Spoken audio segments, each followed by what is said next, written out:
La seule chose qui m'intéresse, c'est que tout est possible. Il faut absolument qu'il se dise qu'ici, ce sera peut-être une des rares occasions dans sa vie de tester, de tenter des choses et même de ne pas avoir peur de rebuter immédiatement le critique, le milieu professionnel. Généralement, quand on a choisi quelqu'un, il a déjà un dossier qui fait qu'il a déjà été remarqué. Par contre, ils savent qu'ils n'ont quelque part, la marge d'erreur est faible. C'est clairement être en place, je crois que ça fait passer le photographe à un autre statut. Ce qui est donc une résidence magnifiquement dotée, mais qui met une pression très très lourde. Non, j'ai pas vraiment d'idée du tout arrêtée. Je verrai sur place en fait, j'ai 3 mois. Et en fait c'est à la fois pas très long mais suffisamment pour se donner, je pense, un peu le temps de voir les choses venir, de sentir les choses et de trouver en fait sur place. On a vraiment beaucoup aimé ton travail, ton analyse des visages, des âmes, ce que tu arrives à faire ressortir. Et surtout, voilà, je tenais vraiment à te renouveler ce qu'on t'a dit quand tu as été sélectionné, de te sentir vraiment libre, d'aller là où ton cœur et où ton envie de créer te porte. Sache que nous, on sera toujours derrière toi, sans aucune velléité de nous immiscer dans ton projet artistique. Puis on se retrouve pour préparer le projet d'expo à Arles, voilà, dans 3 mois, le livre. Bon courage et amuse-toi bien. Merci.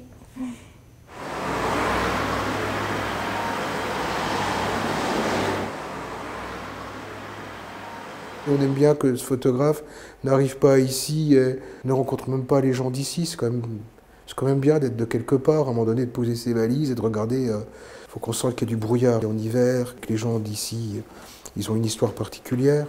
En discutant un petit peu avec les gens du musée, ils m'ont parlé de ce qu'on appelle des balles montées, c'est-à-dire en fait des balles itinérants. Tout de suite, je me suis dit, il y a quelque chose qui m'intéresse là-dedans. J'aime bien danser, j'aime bien la photo. Ah oui, c'est pas mal parce que c'est fou, on connaît à peine. Il faut profiter de la vie. Pour l'instant, c'est un projet. Je suis en résidence au musée Niepce, à Châlons, comme photographe. Et donc, j'avais envie de faire des photos ici.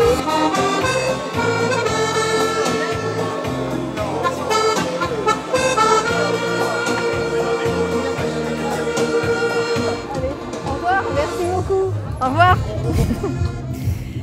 Donc malheureusement, je me rends compte que techniquement, c'est pas réalisable. Donc nous allons rentrer à Châlons, sous ce ciel sans lune. Des résidences de jeunes photographes, l'Europe entière en propose. La nôtre a la spécificité, c'est d'être à Chalon-sur-Saône, le lieu de l'invention de la photographie. Donc c'est une résidence dans un musée. Donc dans un musée de la photographie, on trouve bien entendu des objets, donc c'est des appareils. Alors, si on peut les remettre en marche et mettre à disposition, on le fait. C'est aussi se confronter à une collection, c'est se confronter avec une certaine histoire de la photographie. J'ai demandé comme ça quelques recherches assez précises sur des sujets qui m'intéressent. Ça me permet en fait surtout de me donner des idées et puis un petit peu la curiosité. Donc je profite parce que comme il y a un fond ici qui est assez... L'idée m'est venue d'un souvenir d'enfance de ces petits cirques qui s'installaient en fait quand j'étais petite sur un parking de la plage de Chaucre à l'île d'Oléron où je passais mes vacances. Cette résidence, je me suis dit ce serait un moyen de m'y consacrer et d'aller jusqu'au bout. Je ne sais pas à l'avance vraiment comment m'y prendre, donc soit arriver directement sur place, soit les appeler en amont.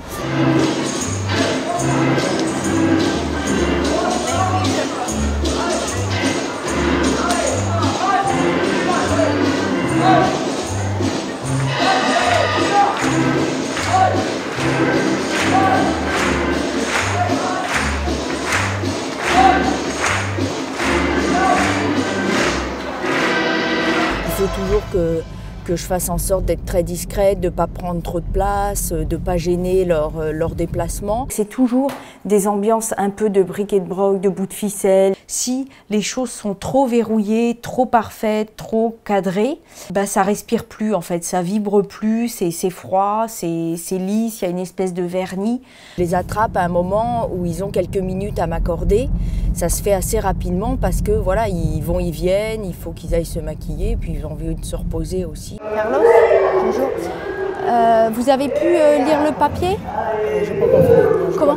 D'accord. Ok. Je vais le reste après-midi. Ouais, pas de problème. Moi, je pars après la deuxième séance. Et c'est là où voilà, où faut pas que je les lâche, où faut pour essayer d'obtenir ce qui m'intéresse. Donc cette tenue, c'est une tension, c'est comme une espèce de fil entre nous qui est là, un élastique qui se tend, qui se détend, qui va lâcher, qui voilà, il y a vraiment cette, enfin c'est ce que je ressens. C'est une photographie de prédateur. C'est-à-dire qu'elle saisit toujours les moments dans une sorte d'état où ils s'abandonnent, ils ne peuvent pas lutter. Voilà, elle va capter en gros un moment mélancolique. On sait que ce regard, ça sera un regard vide.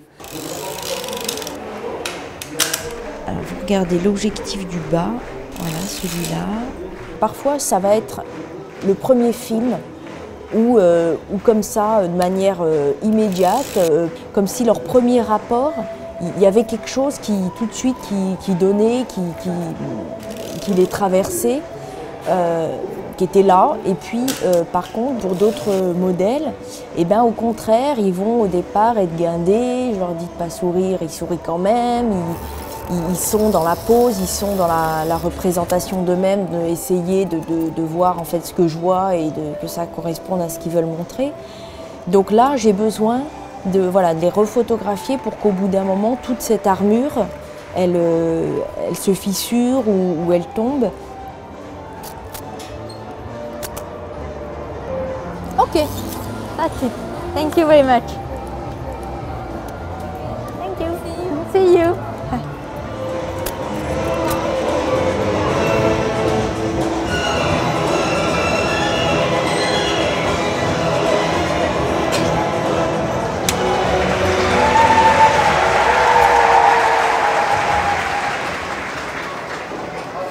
Une des choses les plus précieuses, c'est d'avoir un moment où on peut se concentrer sur ces photos, vraiment se plonger dedans, être en immersion et donc d'être complètement déconnecté des préoccupations quotidiennes.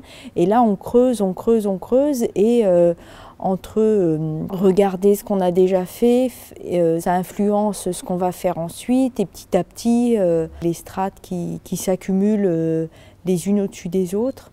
Mais c'est vraiment l'idée d'être déplacé et d'être dans un lieu que pour mes photos.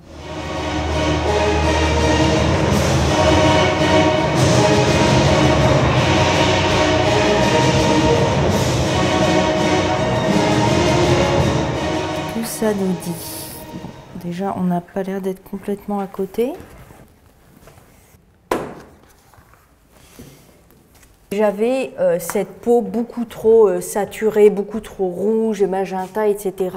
On a retravaillé pour obtenir une peau plus douce, plus jaune, plus cireuse, quoi. Le fond, où il y a comme ça des taches, je tiens au contraire absolument à garder tous ces détails-là, qui pour moi montrent un peu justement toute la matière, toute la rugosité de la réalité. Il y a toujours un peu l'idée, par rapport à un spectateur, d'être effectivement à l'échelle 1, plus ou moins, d'avoir l'impression en fait d'un miroir, parce que même quand on a en face de nous le portrait de quelqu'un d'autre, c'est vrai que j'aime bien ce rapport-là un peu d'égalité.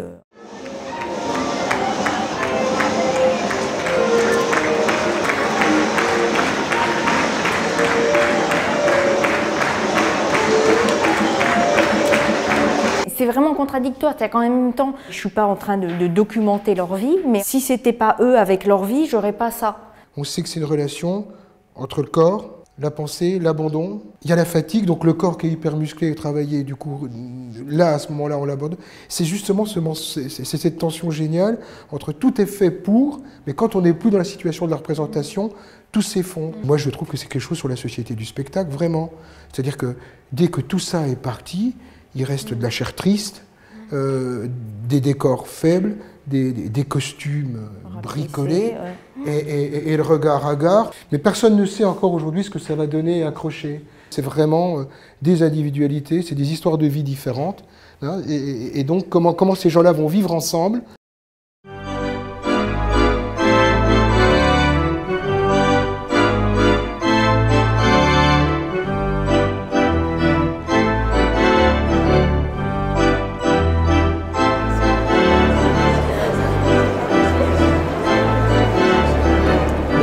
Questions sur l'encadrement.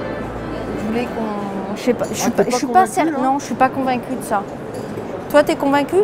Je sais pas pourquoi, je sais pas ce qui... Non mais c'est vrai, là c'est pas... Je dis pas. Mais en fait, le passe-partout, il me plaît, mais c'est ça. On essaiera en rentrant. Ouais, essayer... En rentrant à la maison. Moi, je trouve ça très bien. D'abord, il y a tout ça, plein de choses qui phagocytent, il y a plein de bruit autour. D'accord, très bien. Mais pourtant, il y a, voilà. Bon. La tienne, c'est bon? Il faut que les photographes vivent. Et là, on peut le dire très fort, il faut que les photographes vivent. Et pour ça, il y a des moments et il y a des gens qui le font bien. Et vous savez, la première fois que j'ai travaillé avec BMW, j'ai été convoqué par un de mes supérieurs qui m'a dit que je travaillais avec l'industrie du luxe et que pour nous et pour ce que je représente, c'était peut-être une trahison. Non, c'est les autres qui ne nous ont pas accompagnés avant, qui n'ont peut-être pas fait leur travail.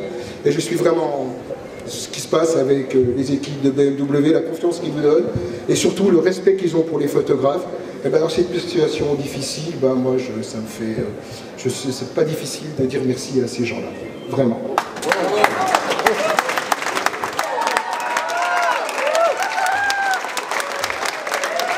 Cette force, ça veut dire la victoire de la lumière, quel beau nom et quel beau symbole. Je crois que le mot rencontre résume bien l'esprit de créativité, d'ouverture, sans cesse renouvelé. C'est tout à fait magnifique.